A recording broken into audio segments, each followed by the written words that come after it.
मैं भी कुछ बड़ा हुआ। उधर दादा भी आखिर हज कर ही आए। अब मैं बड़ा हो गया था, लेकिन उन्हें छुआरे की बात भूली नहीं थी।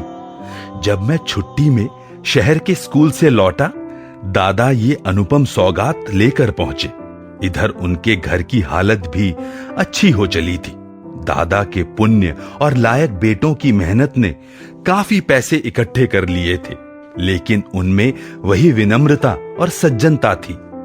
आए, पहले की ही तरह शिष्टाचार निभाया, फिर छुआरे निकालकर मेरे हाथ में रख दिए। बबुआ, ये आपके लिए खास अरब से लाया हूं। याद है ना, आपने इसकी फरमाइश की थी। छुआरे लिए, सिर चढ़ाया। ख्वाहिश हुई आज फिर मैं बच्चा हो पाता और उनके कंधे पर लिपटकर उनकी सफेद दाढ़ी में, जो अब सचमुच नूरानी हो चली थी, उंगलियां घुसाकर उन्हें दादा दादा कहकर पुकार उठता। लेकिन न मैं अब बच्चा हो सकता था, न जबान में वह मासूमियत और पवित्रता रह गई थी। अंग्रेजी स्कूल के वातावरण ने अजीब अस्वाभाविकता हर बात में ला दी थी। पर हां, शायद एक चीज अब भी पवित्र रह गई थी। आंखों ने आंसू की छलकन से अपने को पवित्र कर चुपचाप ही उनके चरणों में श्रद्धांजलि चढ़ा दी। हज से लौटने के बाद सुभान दादा का ज्यादा वक्त नमाज बंदगी में ही बीतता। दिन भर उनके हाथों में तस्बीह के दाने घूमते और उनकी जबान अल्लाह की रट लगाए रहती। अपने जवार भर में उनकी बुजुर्गी की धाक थी। बड़े बड़े झगड़ों की पंचायतों में दूर दूर के हिंदू मुसलमान उन्हें पंच मुकर्रर करते। उनकी ईमानदारी और दयानतदारी की कुछ ऐसी ही धूम थी।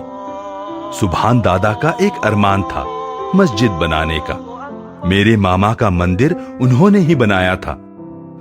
उन दिनों वह साधारण राज थे, लेकिन तो भी कहा करते, अल्लाह ने चाहा तो मैं भी एक मस्जिद जरूर बनवाऊंगा। अल्लाह ने चाहा और वैसा दिन आया। उनकी मस्जिद भी तैयार हुई। गांव के ही लायक एक छोटी सी मस्जिद, लेकिन बड़ी ही खूबसूरत। दादा ने अपनी जिंदगी भर की अर्जित कला इसमें खर्च कर दी थी। हाथ में इतनी ताकत नहीं रह गई थी कि अब खुद कढ़नी या बसूली पकड़े, लेकिन दिन भर बैठे बैठे एक एक ईंट की जुड़ाई पर ध्यान रखते और उसके भीतर भीतर जो बेल बूटे काढ़े गए थे, उनके सारे नक्शे उन्होंने ही खींचे थे और उनमें से एक एक का काढ़ा जाना उनकी ही बारीक निगरानी में हुआ था।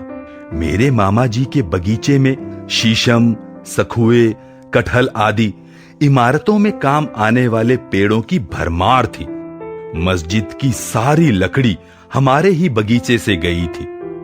जिस दिन मस्जिद तैयार हुई थी, सुभान दादा ने जवार भर के प्रतिष्ठित लोगों को न्योता दिया था। जुमा का दिन था। जितने मुसलमान थे, सबने उसमें नमाज पढ़ी थी।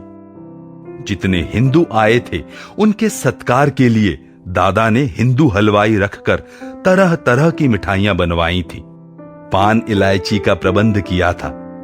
अब तक भी लोग उस मस्जिद के उद्घाटन के दिन की दादा की मेहमानदारी भूले नहीं हैं।